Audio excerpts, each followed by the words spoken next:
దాడికి భారత్ ప్రతీకారం తీర్చుకుంది. పాక్లోని ఉగ్రవాదులకు భారత దళాల సత్తా ఏంటనేది మరొకసారి నిరూపించింది. పాక్లోని ఉగ్ర స్థావరాలను ధ్వంసం చేసి ఉగ్ర మూకలను చావు దెబ్బ కొట్టింది భారత్. త్రివిధ దళాలు అత్యంత సమన్వయంతో నిర్వహించిన ఆపరేషన్ సింధూర్ కోసం భారత్ అమ్ముల పొదిలో నుండి అత్యాధునిక ఆయుధాలను బయటకు తీసింది. ఆపరేషన్ సింధూర్ లో భాగంగా ఆత్మాహుతి డ్రోన్లు, స్కాల్ప్ క్షిపణులు, హ్యూమర్ బాంబులను భారత్ వాడినట్టు తెలుస్తోంది.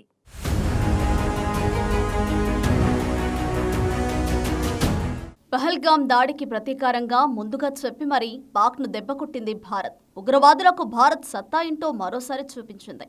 పాక్ ఆక్రమిత కశ్మీర్తో పాటు పాకిస్తాన్లోని ఉగ్ర స్థావరాలపై భారత్ మెరుపు దాడులు చేసింది. ఆపరేషన్ సింధూర్ పేరుతో భారత్ చేసిన దాడుల్లో మొత్తం 9 ఉగ్ర స్థావరాలు ధ్వంసమయ్యాయి. ఈ దాడితో మరోసారి భారత బలగాల శక్తిని ఉగ్రవాదులకు చూపించింది. త్రివిధ దళాలు అత్యంత సమన్వయంతో నిర్వహించిన ఆపరేషన్ సింధూర్ కోసం భారత్ అమ్ముల పొదిలో ఉన్న అత్యాధునిక ఆయుధాలను బయటకు తీసింది. పాకిస్తాన్లోని ఉగ్రవాద శిబిరాలను ధ్వంసం చేయడానికి నిర్వహించిన ఆపరేషన్ సింధూర్ కోసం భారత్ జాగ్రత్తగా ఆయుధాలను ఎంచుకుంది. లక్ష్యంపై అత్యంత ఖచ్చితత్వంతో దాడి చేయడంతో పాటు ముష్కరులకు పెరు నష్టాన్ని మిగిల్చే అస్త్రాలను ఎంపిక చేసింది. అదే సమయంలో సమీపంలోని పౌరులకు నష్టం వాటిల్లకుండా భారత్ జాగ్రత్త వహించింది. భారత వాయుసేనలోని అధునాతన రఫేల్ జెట్లు ప్రయోగించిన స్కాల్ప్ క్రూజ్ క్షిపణులు, హ్యామర్, ప్రెసిషన్ గైడెడ్ మ్యూనిషన్లతో పాటు ఈ ఆపరేషన్లో ఆత్మాహుతి డ్రోన్లు సత్తా చాటాయి. ఈ దాడులను పూర్తిగా భారత భూభాగం నుంచే జరిగాయి.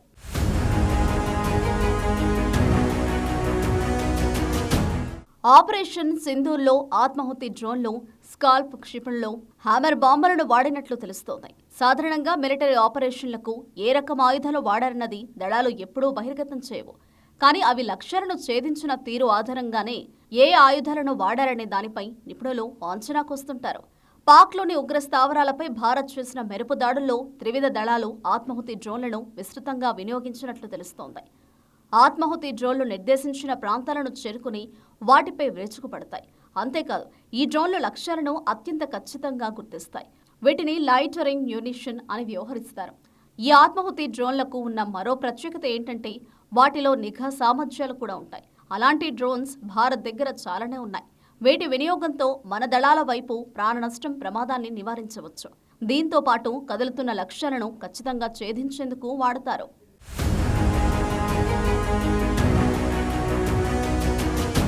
పాక్లోని ఉగ్ర స్థావరాలపై భారత్ జరిపిన దాడుల్లో రఫేల్స్ నుంచి స్కాల్ప్ క్షిపణులను ప్రయోగించి ఉండొచ్చని నిపుణులు భావిస్తున్నారు. ఈ స్కాల్ప్ క్షిపణులను స్ట్రామ్ షాడో అని కూడా పిలుస్తుంటారు. ఈ స్కాల్ప్ క్షిపణులను ఫ్రాన్స్ అభివృద్ధి చేయగా వాటికి దాదాపు 250 కిలోమీటర్ల దూరంలోని లక్ష్యాలను ఛేదించే సామర్థ్యం ఉంటుంది. అందుకే వాటిని శత్రు దేశాల్లోకి చొచ్చుకెళ్లి దాడి చేసేందుకు ఉపయోగిస్తుంటారు. యుద్ధ విమానాలపై నుంచి కూడా కొన్ని ప్రయోగిస్తుంటారు. అలాగే ఈ దాడుల్లో హ్యామర్ బాంబులను కూడా వినియోగించినట్టు తెలుస్తోంది. హ్యామర్ బాంబులను దృఢంగా నిర్మించిన బహుళ అంతస్తుల భవనాలు, బంకర్లను ధ్వంసం చేసేందుకు వినియోగిస్తారు. స్మార్ట్ బాంబ్ కోవలోకి వచ్చే హ్యామర్ బాంబులను లక్ష్యానికి 50 నుంచి 70 కిలోమీటర్ల దూరం నుంచే ప్రయోగించవచ్చు. ఎంత ఎత్తు నుంచి ప్రయోగించారనే దానిపైనే దాని సత్తా ఆధారపడి ఉంటుంది.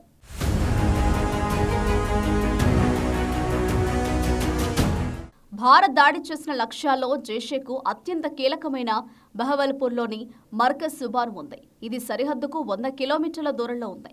ఇక లష్కరే హెడ్ క్వార్టర్ అయిన మర్కజ్ తోయిబా కూడా ఉంది. సరిహద్దుకు 30 కిలోమీటర్ల దూరంలోని లష్కరే క్యాంపు కార్యాలయం ಇದೆ. ఇక్కడే 26/11 బాంబు దాడులకు పాల్పడిన ఉగ్రవాదులు తలదాచుకున్నారని సమాచారం. పాక్లో ధ్వంసం చేయాల్సిన ఉగ్ర స్థావరాలపై దాడులను ఎయిర్ ఫోర్స్, ఆర్మీ, నేవీ సమన్వయం చేసుకున్నట్లు తెలుస్తోంది.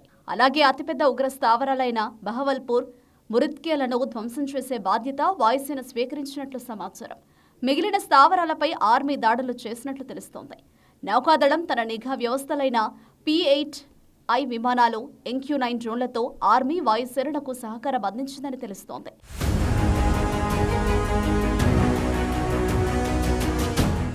ఆపరేషన్ సింధూర్ వ్యూహ రచనలో జాతీయ భద్రతా సలహాదారు అజిత్ దోవాల్ కీలక పాత్ర పోషించారు.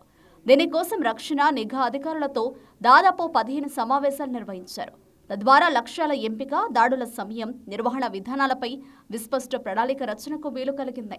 ఈ ఆపరేషన్ కోసం భారత నిఘా సంస్థలు ముఖ్యంగా రీసెర్చ్ అండ్ అనాలిసిస్ వింగ్ కీలక సమాచారం అందించింది. ఇందుకు కొన్ని రోజులుగా రహస్య వివరాలను సేకరించింది. నిర్దిష్టంగా 9 ఉగ్రవాద స్థావరాలను ఎంపిక చేసుకుని వాటిలో ఇప్పటికీ ముష్కర కార్యకలాపాలు సాగిస్తున్నట్లు ధృవపరుచుకుంది. ఈ దాడుల ద్వారా ఉగ్రవాదంపై పోరులో దేశ దృఢ సంకల్పాన్ని చాటింది. చర్యకు గట్టి ప్రతిచర్య తప్పదన్న సందేశాన్ని పాక్ ఇచ్చింది. సరిహద్దుకు పక్కనే ఉన్న ఉగ్ర స్థావరాలనే కాకుండా దూరంగా ఉన్న లక్ష్యాలపై దాడి చేయగల సత్తా తనకు ఉందని చాటింది భారత్.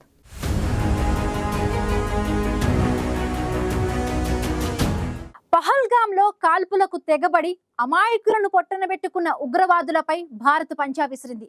ఆపరేషన్ సింధూర్ పేరిట చేపట్టిన మెరుపు దాడుల్లో పాక్ ఆక్రమిత కాశ్మీర్లోని ఉగ్ర స్థావరాలను ధ్వంసం చేసింది.